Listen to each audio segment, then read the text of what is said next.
금성은 가장 먼저 거주할 준비가 되어 있던 행성들 중에 하나였으며 지구에서 환생을 거듭하고 있는 영혼들 중에는 금성에서 먼저 육화했던 영혼들이 많이 있다고 전해지고 있습니다. 금성에는 어둠의 영향이 전혀 존재하지 않습니다. 금성은 대다수의 여타 행성들보다 하나님 가까이 있기 때문에 금성의 진동수는 대단히 높습니다.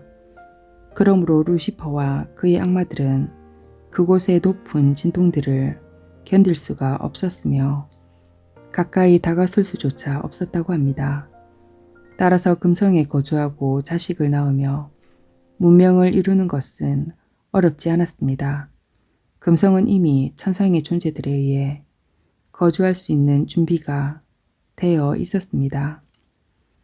우리의 우주를 관할하는 하나님의 무리들, 즉 신성들에 속해 있던 많은 영혼들이 금성으로 내려갈 준비가 되어 있었다고 합니다.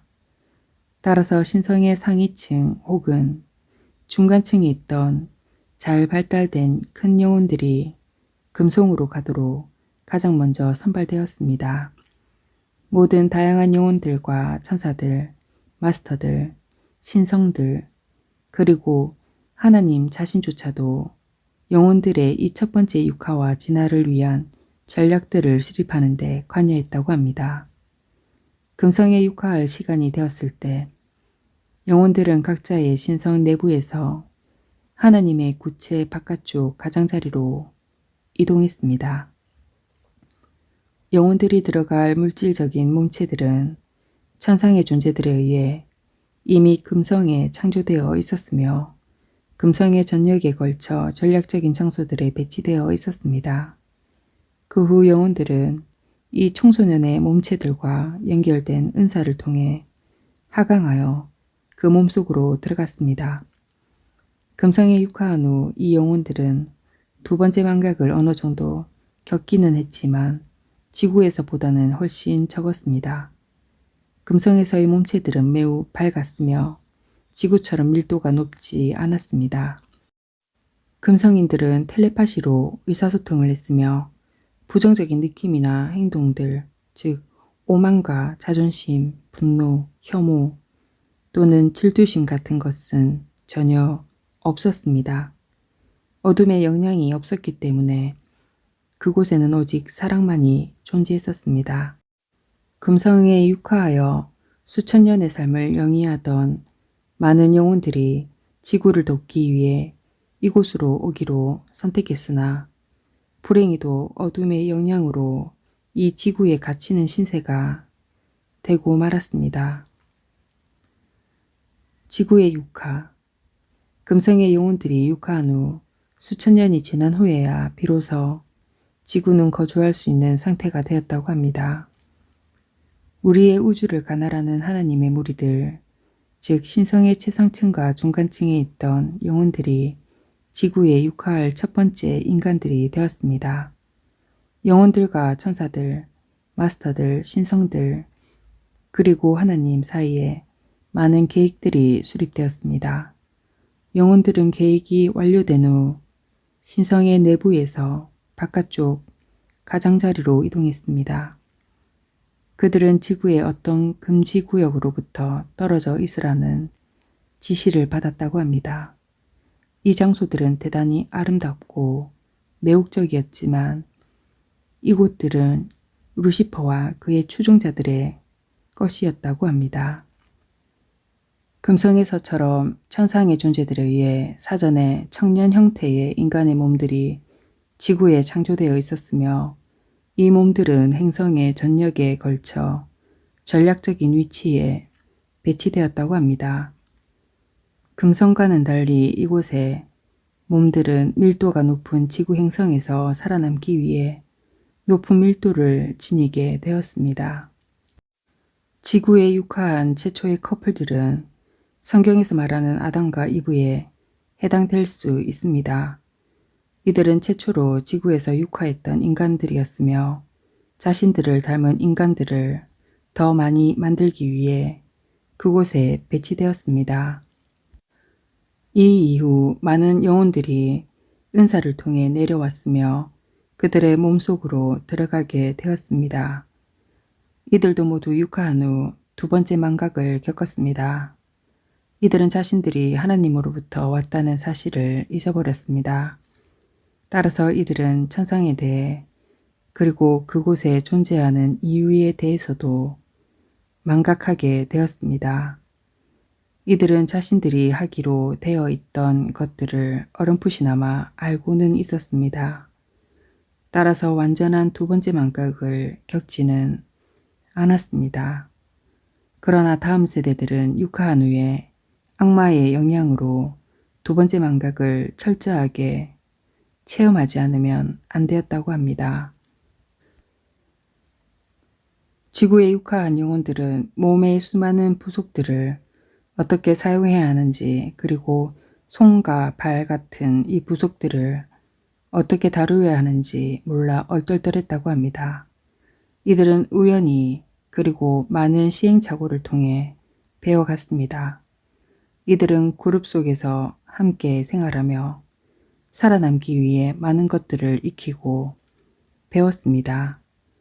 예를 들어 위험한 동물로부터 스스로를 지키고 불어나는 물을 피하기 위해 좀 더 높은 평지의 거주 지역을 만들어야 한다는 것들을 배웠다고 합니다. 이들은 유사한 몸 혹은 다른 몸을 가진 사람들에 대해서도 별다른 느낌을 가지지 않았으며 구성원들 간의 조화를 이루며 살았다고 합니다. 이들 구성원들 간의 조화가 깨지기 시작한 계기가 있었으며 이는 에덴 동산과 관련되는 것으로 추정됩니다.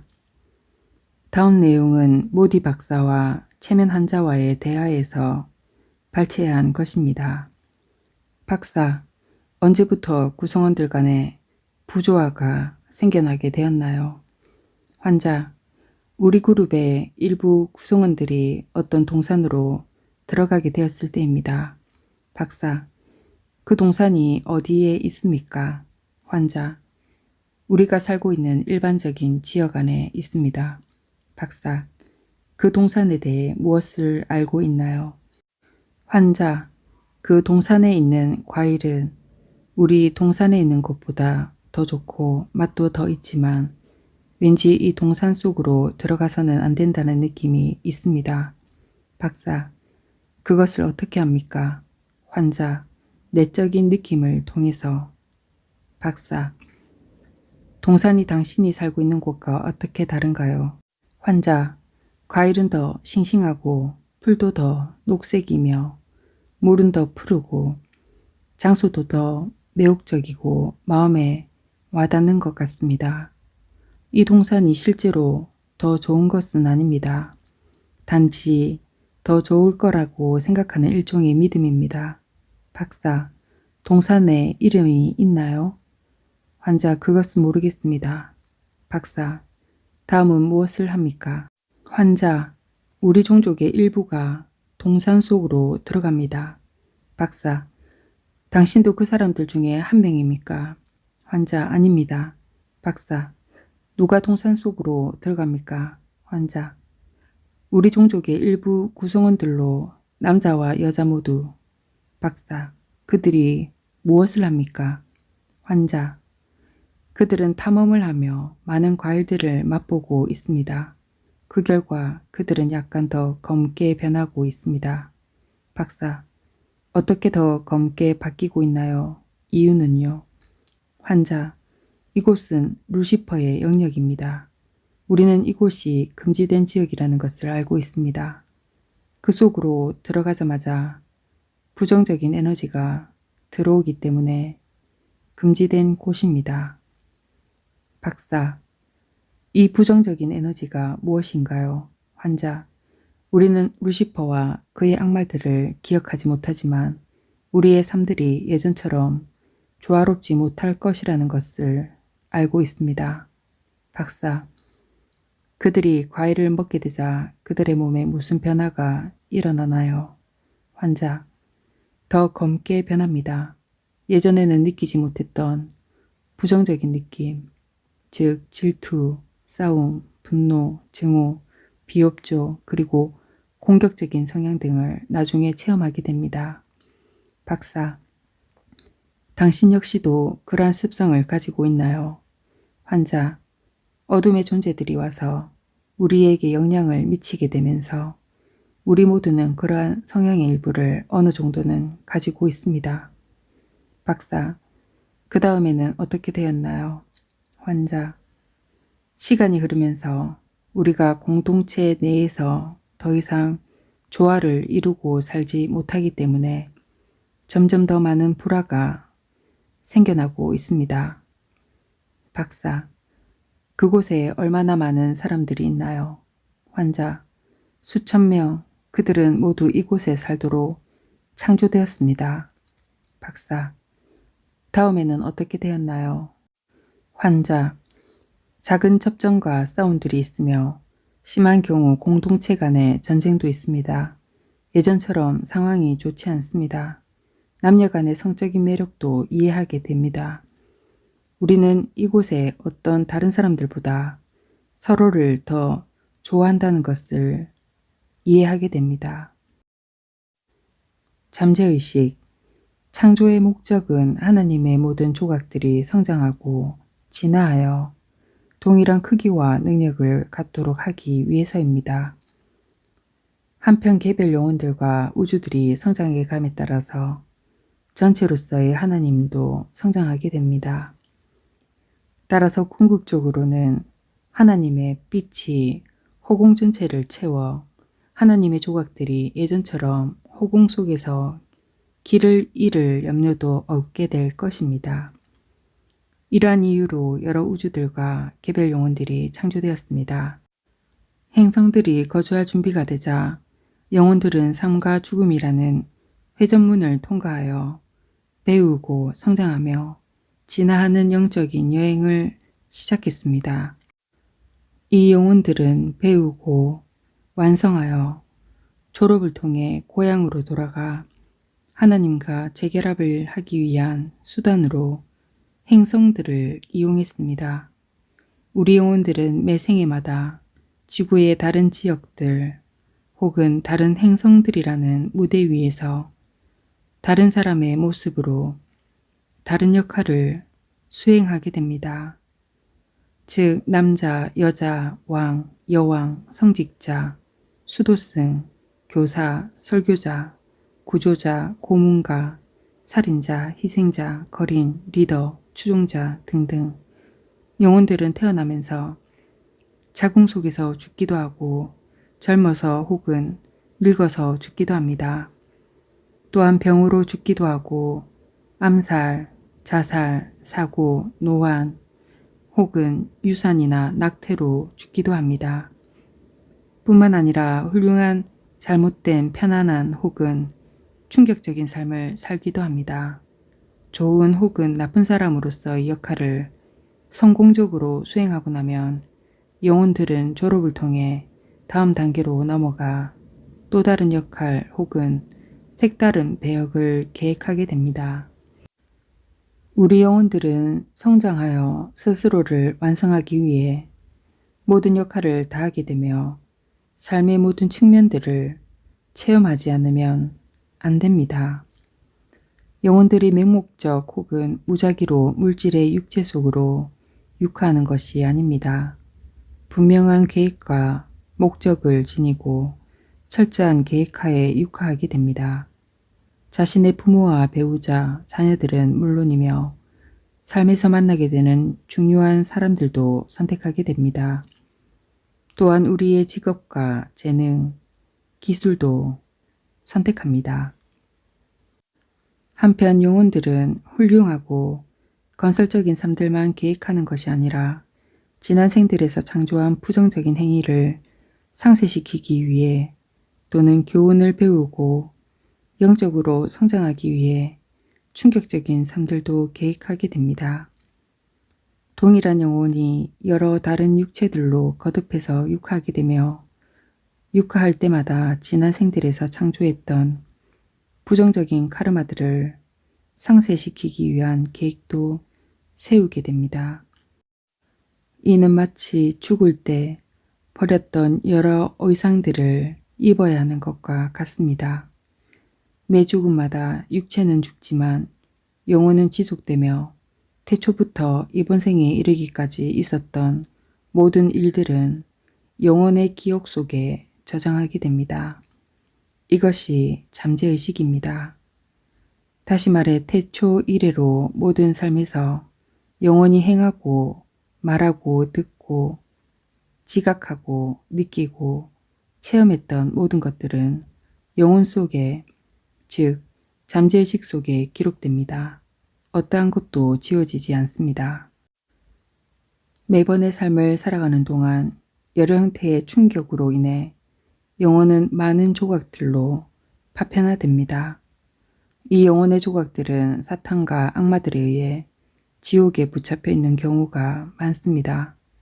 그러나 이 조각들은 여전히 영혼과 코드로 연결되어 있습니다. 이 조각들은 파편화가 일어났던 삶에서의 육체적, 감정적 그리고 정신적인 충격들에 대한 모든 기억들을 지니고 있습니다.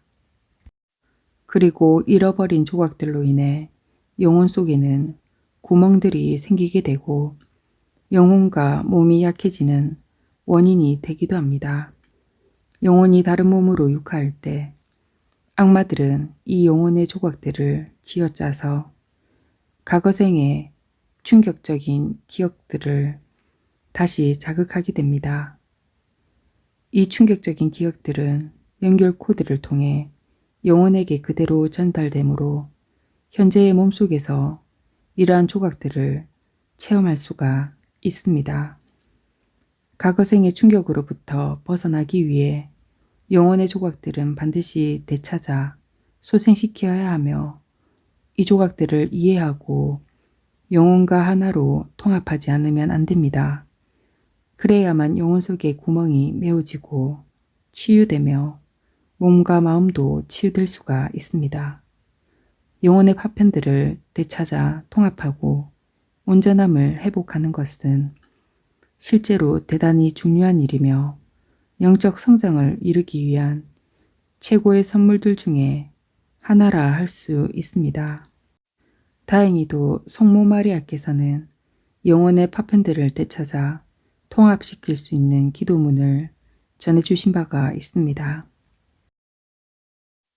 삶의 마지막에 육체는 죽지만 영혼은 계속 살아남으며 모든 기억과 체험들, 해결되지 않는 느낌과 결정들은 그대로 간직됩니다. 모든 것들은 우리의 영혼 속에 영원히 기록됩니다. 어떠한 것도 잊혀지거나 지워지지 않습니다. 다른 몸으로 육화할 때 영혼은 지난 생에 미해결된 감정적, 정신적 그리고 육체적인 문제들이 담겨있는 낡은 가방을 짊어진 채 새로운 몸속으로 들어가게 됩니다. 영혼이 지녔던 마지막의 생각들과 결심들, 약속들 그리고 인간관계들은 현재의 몸에 나타나 있는 여러 증상들과 문제들로 이어지게 됩니다. 따라서 삶을 살 때마다 영혼들은 매번 과거 생에 몇 가지 문제들을 해결하기 위해 계획을 세우게 됩니다. 이러한 계획들이 때로는 성공하기도 하고 때로는 성공하지 못할 때도 있습니다. 한 번의 생에 성공하지 못하면 생을 이어가면서 되풀이해서 계속 시도하게 되며 결국에는 성공하게 될 것이며 과거 생의 문제들로부터 자유로워지게 될 것입니다. 그 후에는 다른 과제들로 옮겨가게 됩니다. 이러한 작업이 계속 이어지므로 되풀이해서 육화하게 되는 것입니다. 따라서 영혼은 갖가지 형태의 실현과 비극적인 요소들을 체험함으로써 영적으로 성장하게 됩니다. 누군가를 해치지 않고 사는 것이 중요한 것이 아니라 누군가를 위해 혹은 자신을 위해 적극적으로 선행을 하지 않으면 영적으로 어떠한 소득도 얻을 수가 없습니다.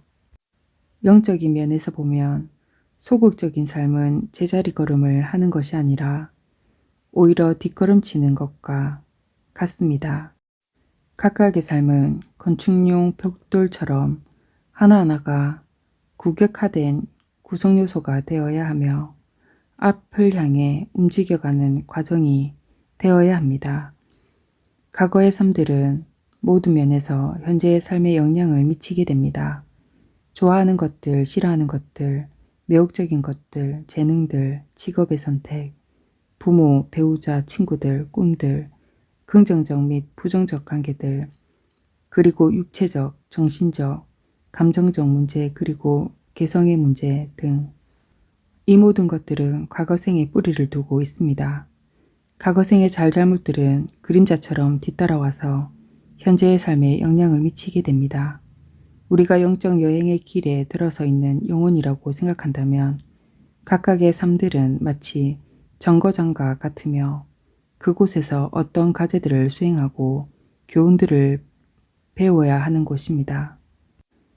어떤 이유로 이러한 과제와 교훈 등을 수행하지 못한다면 그것들은 다음의 생애로 넘어가게 될 것이며 짊어져야 하는 짐도 그만큼 더 무거워지게 될 것입니다.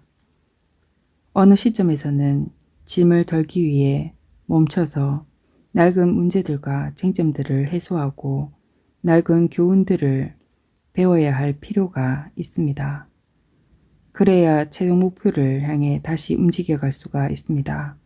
각각의 삶은 가능한 선하고 사랑스러우며 생산적인 것들로 채워져야 합니다. 그래야 계속 성장할 수 있으며 교훈을 배우고 자기 스스로를 완성할 수가 있는 것입니다. 그러면 언젠가는 졸업하게 될 것이며 우리는 고향으로 하나님에게로 우리의 정당한 자리로 돌아갈 수가 있을 것입니다. 이것이 우리가 반복되는 육하의 과정을 통해 성취할 수 있는 궁극의 목표인 것입니다.